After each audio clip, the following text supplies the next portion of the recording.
పత్తో పాటు ధరల పెరుగుదలపైన నిరసనలు వ్యక్తమవుతున్నాయి। దీనిపై ఇక రాహుల్ గాంధీ ప్రసంగిస్తున్నారు, చూద్దాం లైవ్ లో। लगा दी जाती है, धमकाया जाता है, डराया जाता है। तो फाइनेंशियली मोनोपोली है बीजेपी की, आरएसएस की, इंस्टीट्यूशनली मोनोपोली है। इसीलिए ऑपोजिशन इफेक्टिवली अग्रेसिवली खड़ी हो रही है, बट इंपैक्ट जो होना चाहिए वो दिख नहीं रहा है। सर, आप पार्लियामेंट में जब प्राइस राइज पर चर्चा हो रही थी, वित्त मंत्री ने रिप्लाई दिया और कहा कि ये माना कि हाँ महंगाई है, लेकिन उतनी नहीं है कि यूपीए सरकार की वक्त 7% इन्फ्लेशन रेट है, लेकिन this is just complete nonsense. आज सबसे ज्यादा अनएम्प्लॉयमेंट हिंदुस्तान में, महंगाई बढ़ती जा रही है, गैस सिलेंडर की प्राइसेस बढ़ती जा रही हैं। पता नहीं शायद मतलब फाइनेंस मिनिस्टर को मतलब ये आंकड़े दिख ही नहीं रहे हैं, या उनको बताया गया है कि बस बोलते जाइए, बट ये रियलिटी नहीं है। आप किसी भी कस्बे में चले जाइए, किसी भी गांव में चले जाइए, किसी भी शहर में चले जाइए, पूछिए महंगाई की क्या हालत है, आपको बताएंगे कि सबसे ज्यादा आज महंगाई है। तो देखिए, रियलिटी एक है और परसेप्शन एक बनाया जाता है, ठीक है। कहते हैं स्टार्टअप इंडिया, ठीक है, पूरा ट्रांसफॉर्मेशन कर दिया। आप मुझे दिखाओ स्टार्टअप इंडिया है कहां? स्टार्टअप इंडिया लोगों को फायर कर रहा है, निकाल रही है स्टार्टअप्स, लोगों को सड़क पे फेंक रही हैं। कोविड में हिंदुस्तान में कोई नहीं मरा। हेल्थ मिनिस्टर आपको कहेंगे कि हिंदुस्तान का परफॉर्मेंस दुनिया के सब देशों से बेहतर था। यूएन आपको कह रहा है कि 5 million people have died, Hindustan की सरकार कह रही है नहीं, वो झूठ बोल रहे हैं। गुजरात में आप जाएंगे, वहां पे मतलब लाशों के ढेर लग गए थे। गंगा में आपने देखा लाखों लोग मरे, मगर नहीं, हिंदुस्तान की सरकार कहती है यह सच्चाई नहीं है। बेरोजगारी बढ़ती जा रही है, हिंदुस्तान की सरकार कहती है सच्चाई नहीं है। महंगाई बढ़ती जा रही है, हिंदुस्तान की सरकार, उनकी जो फाइनेंस मिनिस्टर हैं, कहते हैं नहीं। पूरा कम्युनिकेशन स्ट्रक्चर उनके हाथ में।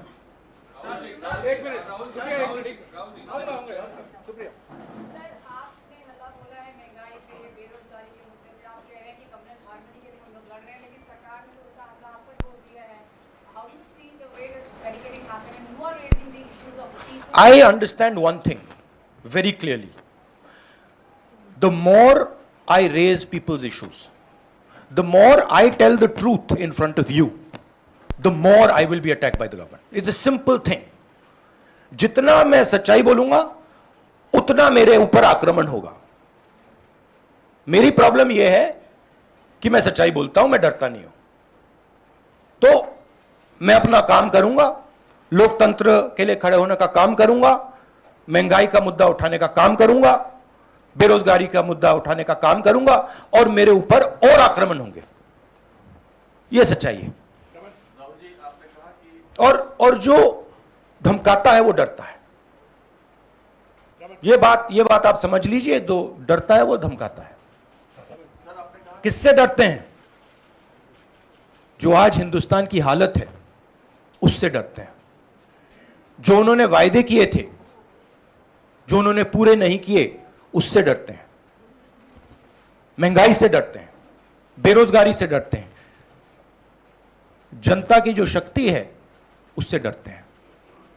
क्यों डरते हैं? क्योंकि झूठ बोलते हैं। 24 घंटा ये लोग झूठ बोलते हैं। बेरोजगारी नहीं है, प्राइस राइज नहीं है, चाइना नहीं आया।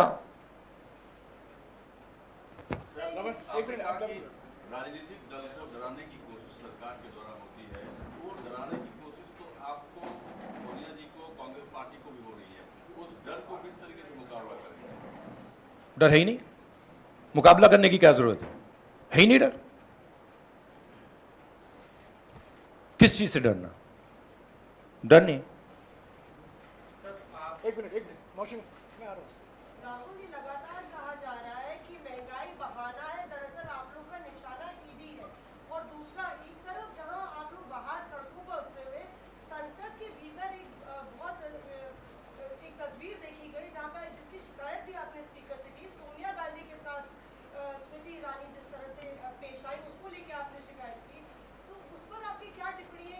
देखिए, एक बात मैं आपसे कहना चाहता हूं, मैंने पहले भी कह दिया, मैं इस बात को समझता हूं कि जितना भी मैं जनता की इश्यूज को उठाऊंगा, जितनी भी महंगाई की बात करूंगा, अनएम्प्लॉयमेंट की बात करूंगा, कम्युनल हार्मनी की बात करूंगा, उतना मेरे ऊपर आक्रमण होगा। और मुझे अच्छा लगता है क्योंकि मैं आक्रमण से सीखता हूं। तो जितना भी है मेरे ऊपर आक्रमण करेंगे, मुझे फायदा होता है। I get great joy when my political opponents attack me. They are not able to understand this. I get great happiness. अंदर से मुझे बहुत खुशी होती है। क्यों? क्योंकि मुझे अपने जो आइडियाज हैं, अपनी जो सोच है, अपनी जो विचारधारा है, वो और समझ आती है। मुझे बैटलफील्ड जो है वो और समझ आती है। लड़ाई क्यों हो रही है मुझे वो समझ आता है, और उससे मुझे बहुत बहुत खुशी होती है। आप एक काम कीजिए, अगर आपको मौका मिले, जो ईडी ऑफिसर्स ने मुझे इंटेरोगेट किया उनसे आप जाके बात कीजिए, वो आपको बता देंगे क्या हुआ उस कमरे में। No supplementary. Finance news agency से मेरा सवाल है कि आखिर क्या मजबूरियां कांग्रेस पार्टी के सामने है कि आपको हर चीज पर साबित करना पड़ रहा है, चाहे वो झंडे को लेकर हो, महंगाई को लेकर हो, या कोई भी अन्य मुद्दा हो। कांग्रेस पार्टी जनता के सामने ऐसा क्या मजबूरियां? कांग्रेस पार्टी को नहीं, हिंदुस्तान में कोई भी व्यक्ति, किसी भी पार्टी का, non political, political, film star, कोई भी अगर सरकार के खिलाफ कुछ बोलता है, उस पे हिंदुस्तान के सारे इंस्टीट्यूशन का वजन पड़ जाता है। यह कांग्रेस पार्टी की बात नहीं है। मैंने जो यहां शुरुआत की, और देश को शायद यह समझ नहीं आ रही है और आएगी बात, लोकतंत्र आज हिंदुस्तान में नहीं है, खत्म हो गया है। Democracy is now a memory in India, it is nothing more, and there are consequences to this.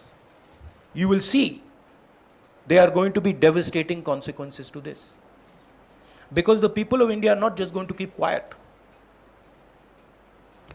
मौसमी ने जो सवाल पूछा था, पहला सवाल वही मैं दोहराना चाहता हूँ। आपके political opponents mainly multiple BJP leaders का सच नहीं, उसका जवाब नहीं आया था सर। किसका नहीं जवाब है? मल्टीपल बीजेपी लीडर्स का आरोप है कि महंगाई सिर्फ बहाना है, क्योंकि आपसे और मिसेस गांधी से ईडी क्वेश्चनिंग कर ली, इसलिए आप लोग इतना बड़ा हुआ है। नहीं, question all you want, question all you want, right? There is absolutely nothing there, everybody knows it, so question all you want. My job is to resist the idea of the RSS. That's my job, and I'm going to do it. The more I do it, the more I will be attacked, the harder I will be attacked. I am happy, attack me. हाँ रंजीता, राहुल जी, आपने कहा आप हर तरह के attack के लिए तैयार हैं। अभी हम जब रिपोर्टिंग कर रहे थे तो आपकी कार्यकर्ता आपसे एक मांग कर रहे हैं कि आप एक बार फिर राष्ट्रीय अध्यक्ष की कुर्सी पर आप आ जाएं। देखिए, ये प्रेस कॉन्फ्रेंस आप डिस्ट्रैक्ट करने की कोशिश मत कीजिए, ठीक है? सीधी सी बात है, ये प्रेस कॉन्फ्रेंस महंगाई, बेरोजगारी और देश में जो आज हालत है उसके बारे में है। तो अब उसके बारे में बात करते हैं, क्योंकि वो हिंदुस्तान की जनता के लिए सबसे जरूरी मुद्दा है। ओके विक्रांत।